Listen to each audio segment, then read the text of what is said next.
मेडचल के कुंदियाल कोया CMR IT women's hostel के bathroom में खुफिया कैमरा रखकर वीडियोज रिकॉर्ड किए जाने का इल्ज़ाम लगाते हुए चारशंबे के रोज़ तालिबात ने एहतजाज किया। इस वाक़े के बाद जुमेरात को एएसपी और सीआई हॉस्टल पहुंचकर तहकीकात शुरू की।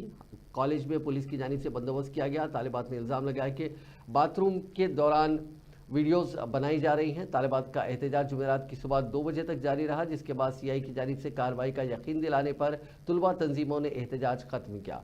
तालिबात की शिकायत पर मेडचल पुलिस ने मुकदमा दर्ज किया और मुश्तबा 5 अफराद को हिरासत में ले लिया।